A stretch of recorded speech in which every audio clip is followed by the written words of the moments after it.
para você, antes de qualquer coisa, para você deixar o like, se inscrever aqui no canal, que é muito importante pra gente, é importante demais para o nosso crescimento. Tem vídeos todos os dias para você ficar super bem informado. E uma outra coisa que eu sempre peço para vocês que estão aqui com a gente é deixar o comentário, porque a gente sempre tá lendo os comentários aqui nos nossos vídeos, é muito importante ter vocês aqui com a gente, e é muito importante ler o seu comentário, a sua crítica, tá bom? Então é sempre grandioso ver a sua crítica também, não só elogio, mas ver a sua crítica também, e eu me comprometi com o pessoal aqui da Gol TV que sempre vou estar lendo os comentários dos vídeos anteriores. Nós soltamos um vídeo ontem à noite falando sobre a base do tricolor baiano, e eu separei aqui alguns questionamentos e também alguns comentários do vídeo anterior para poder estar lendo aqui. O nosso amigo Gia Macia, ele botou: boa noite, Jonas, esse Juan Paulo é uma versão melhorada do Anderson Talisca.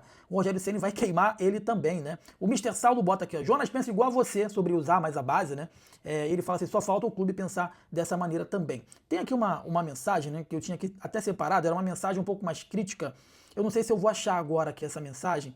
Tem outra aqui falando aqui, ó. A Cássia Cardoso, ela bota aqui, ó: na coletiva de sábado, o Rogério Ceni foi claríssimo em afirmar que os garotos da base ainda não estão preparados para jogar no time principal. Essa é sempre a desculpa, né? Mas aí o Hendrick estava preparado aí no Palmeiras, né? O Estevão estava preparado aí no Palmeiras. O Everton Araújo, né, tá preparado para jogar como titular lá do Flamengo. Enfim, né? Então é sempre isso, é sempre a mesma coisa. Os jogadores não estão preparados, né? Como é que você sabe se tu não tá colocando eles para jogar? Coloca eles para jogar, pô. E aí você vai saber se eles vão estar preparados ou não. Essa é a grande questão, tá? Abraçar aqui também, ó, cadê aqui, ó, o nosso amigo aqui, esse aqui eu separei essa mensagem e até falei com ele que eu ia responder no vídeo de hoje de manhã, tá? O nosso amigo Magno Cirqueira, ele bota aqui o seguinte, ó: melhor base, né, tipo falando que eu falei que a base do Bahia é uma das melhores bases do futebol brasileiro. Ele botou assim: a base do Bahia a gente acompanha aqui no Sub-20 e cada jogo horrível, e a imprensa aqui detona os jogos do Sub-20. É menino que não veste calça de adulto, e falou um palavrão. Não é momento de botar esses garotos que não vão aguentar pressão nesse modo, um monte de jogador ruim no time. A torcida vai ter que ter paciência vendo o menino errando toda hora. E o Rogério Ceni falou na coletiva que não dá para tirar jogadores já prontos para botar garotos para poder testar. Vamos lá. Então, pegando aqui o final dessa sua mensagem. Então, é melhor você deixar jogador ruim do que você testar garotos. O Del já está testado. O Del estava jogando competição internacional, mundial. O Juan Pablo já está testado. Suassuna já está testado. Cauê Furquim já está testado. Então é preferível você deixar jogador ruim jogando e comprometendo a temporada do que você dar oportunidade para o garoto da base que está ali. Evidentemente que você não tem que colocar o garoto para resolver os problemas.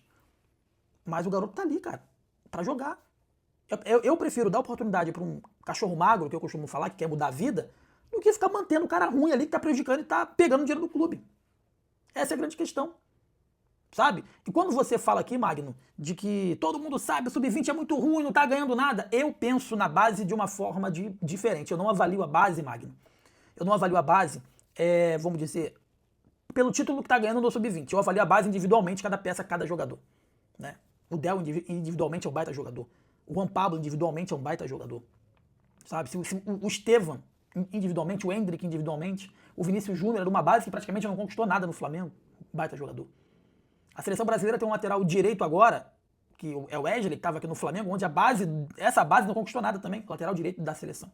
Então, jogador de base, você não mede pelo título que a base ganhou, você mede pelo que o jogador representa. Individualmente, o Del é um jogador titular da seleção. Individualmente, o Juan Pablo é titular da seleção. Então, eu vejo dessa forma a base, tá? Eu vejo, sim, a base do Bahia como uma das melhores bases do futebol brasileiro, sim, tá? Vejo sim. Tá bom, meu amigo? Mais respeito à sua opinião. Eu respeito aí, tá lida aqui a sua mensagem no vídeo da manhã, tá bom? Então, meus amigos, o assunto é mais sério, né? Eu vou falar sobre assunto sério hoje. E talvez seja um dos assuntos mais importantes dessa temporada, vamos dizer até aqui, né? Porque o torcedor do Bahia precisa entender que essa próxima janela de transferências não vai ser uma janela comum. Não é simplesmente contratar 2 ou 3 e aí seguir a vida aí normalmente, né? A gente espera que o Grupo City esteja preparando internamente uma grande reformulação, né? Extremamente profunda nesse elenco aí do Bahia. E quando eu digo profunda, é profunda mesmo. Vai ter chegada, saída, jogador importante deixando o clube, medalhão encerrando o ciclo, aposta chegando e principalmente, né, vai existir mais pressão aí por um desempenho imediato, porque o Grupo City parece que definitivamente está entendendo, né, o que o torcedor já percebeu há muito tempo.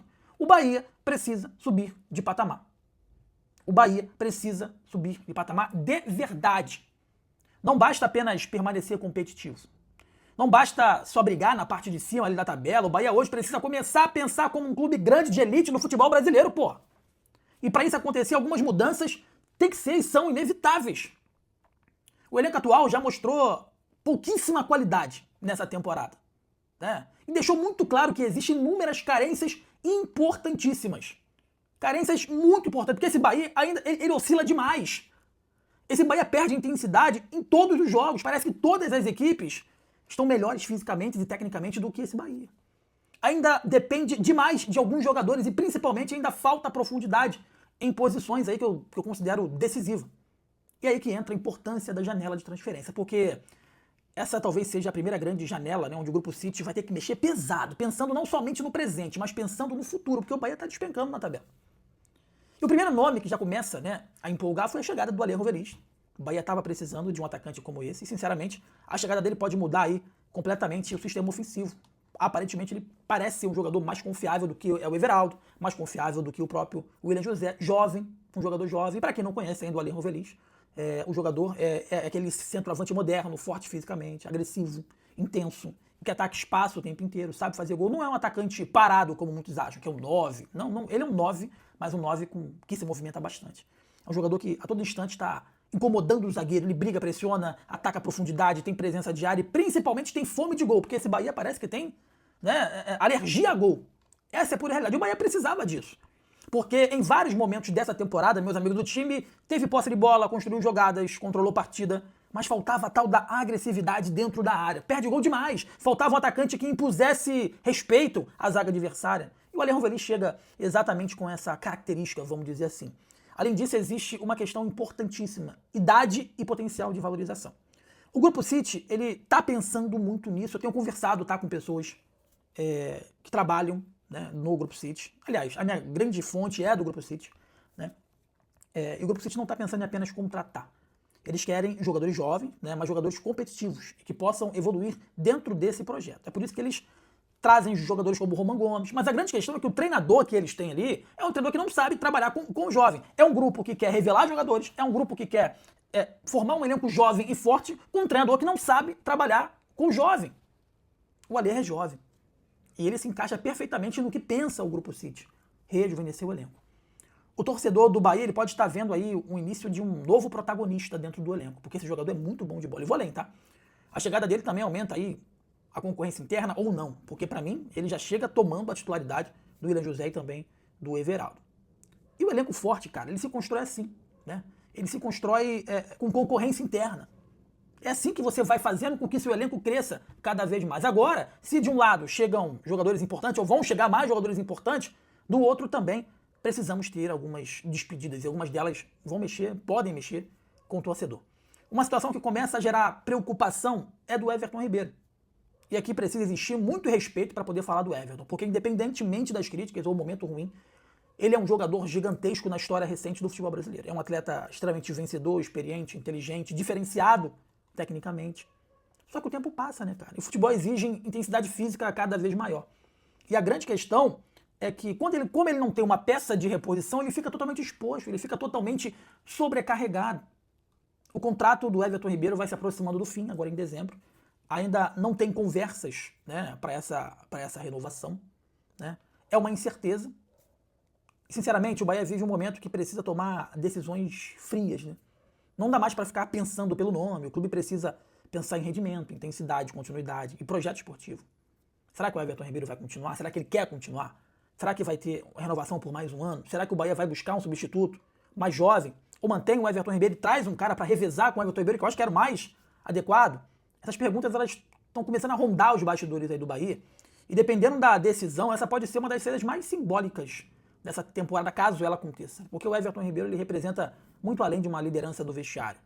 Só que reformulação verdadeira, meus amigos, exige coragem, né? E não para por aí. O João Paulo, né, já saiu, já foi embora. É um jogador que não era nem para ter chegado, essa é a pura realidade. O jogador já não entra mais em campo, perdeu o espaço completamente, né? E vai voltar para o Santos, de onde nunca deveria ter saído. E aquele caso clássico, né, do atleta que simplesmente não conseguiu encaixar dentro do projeto. Muito pelo fato também de já ter chegado aí fisicamente muito mal. Acho que por isso que o Santos até liberou. E no futebol é normal, isso acontece. Às vezes o jogador chega com muita expectativa e não se encaixa. É assim que acontece, tá? E aí, meus amigos, a saída acaba sendo o melhor caminho para ambos os lados. Outro nome que eu quero falar aqui é sobre o Kiko Oliveira. esse talvez seja uma situação que divide um pouco opiniões, porque o Kiki começou muito bem. Muita gente acreditou que ele pudesse se firmar de vez, né? As primeiras partidas dele com a camisa do Bahia foram bem boas, né? Mostrou intensidade, teve bons momentos, mostrou personalidade, mas ao longo do tempo o rendimento caiu bastante.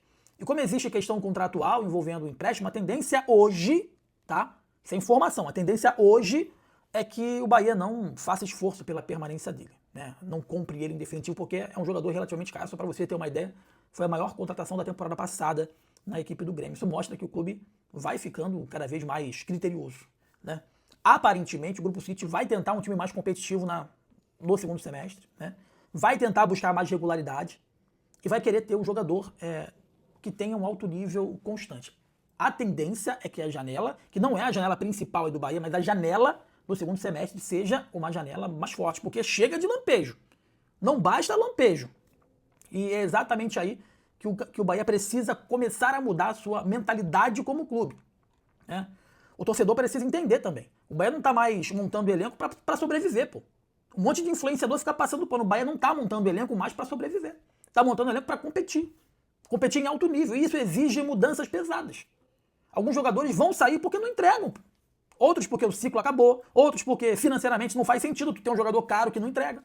Isso faz parte de toda evolução. Todo clube passa por isso. Flamengo passou, Palmeiras passou, Atlético passou, o próprio Manchester City passou, pô.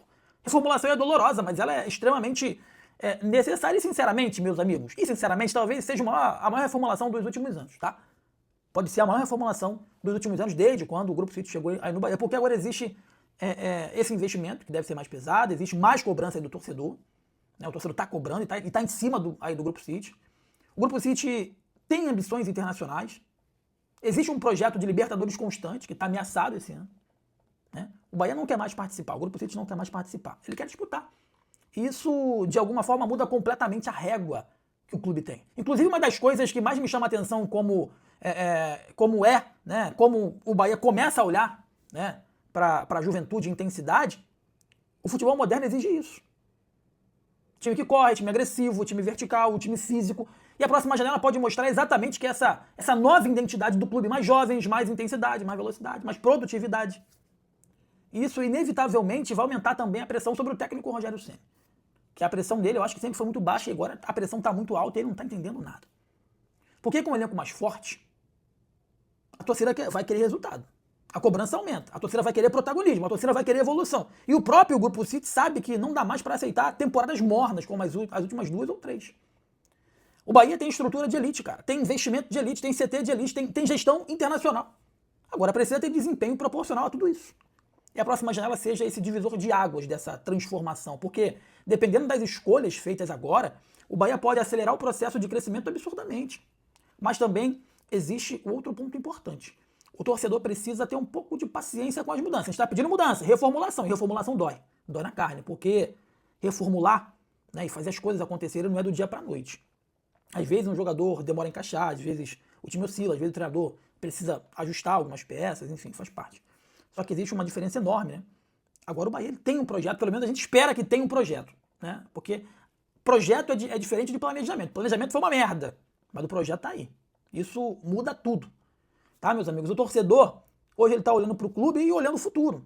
Ele enxerga planejamento, ambição, enxerga a possibilidade real aí de crescimento, né? E faz parte. E essa janela desse meio do ano vai mostrar exatamente até onde o Bahia ele quer chegar, almeja chegar, porque contratar o Alejo foi um bom recado. Olha o que o Alejo fez, né, nessa Libertadores junto com o Di Maria pelo Rosário Central. Buscar jogadores mais intensos é um recado. Reavaliar contratos pesados é um recado. O Bahia precisa subir de patamar. E talvez algumas decisões difíceis, né, precisam acontecer. Ídolos passam, medalhões, né, podem perder espaço. Jogadores queridos podem encerrar os seus ciclos, mas o futebol é isso, é movimento. E o clube grande precisa saber verdadeiramente a hora que tem que mudar, né? Agora imagina o cenário, pra gente ir pra reta final aqui do nosso vídeo. Fonte nova lotada, elenco mais forte, time intenso, competindo na parte de cima da tabela, jogadores jovens explodindo, contratações funcionando, o Grupo City aumentando o investimento. Tá na hora do Bahia entrar numa nova era, cara. E talvez essa janela seja lembrada aí no futuro como o momento que o clube decidiu definitivamente deixar de ser pequeno, não, porque nunca foi, mas deixar de pensar pequeno. Porque existe uma diferença enorme entre montar time e construir uma potência. E hoje o Bahia parece finalmente pronto para tentar construir algo maior. Mas você precisa tirar da cabeça essa pequenez. Para isso acontecer, alguns ciclos precisam acabar. E talvez seja exatamente isso que veremos nos próximos meses. Saída importante, chegada impactante, mudanças fortes, pressão enorme. Mas também existe esperança. Toda mudança traz uma nova esperança. Porque pela primeira vez em muito tempo, o torcedor do Bahia olha para o futuro e sente que há algo grande, né, por acontecer.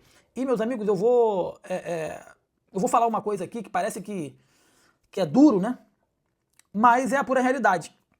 O Bahia, ele só não evoluiu até o presente momento, só não está maior do que deveria estar, porque quem está no comando pensa muito, muito pequeno. E a próxima janela não vai apenas mudar nomes do elenco, ela pode mudar o destino do Bahia nos próximos anos. Porque se o clube acertar nas decisões, o Bahia pode se transformar numa das grandes forças do futebol brasileiro, que eu achava que já seria.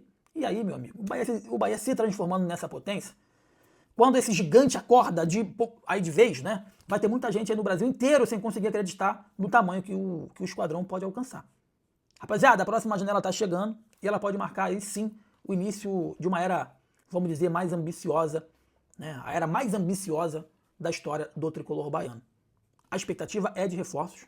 Segundo informações, 4 reforços, 4 nomes já foram entregues ao Cadu Santoro. A gente está tentando apurar esses nomes. Mas eu acho que 4 nomes é muito pouco. Eu acho que vai precisar de mais jogadores. Eu acho que vai precisar de mais atletas e vai ter jogadores que não podem mais estar no Bahia. Tem que ser negociado.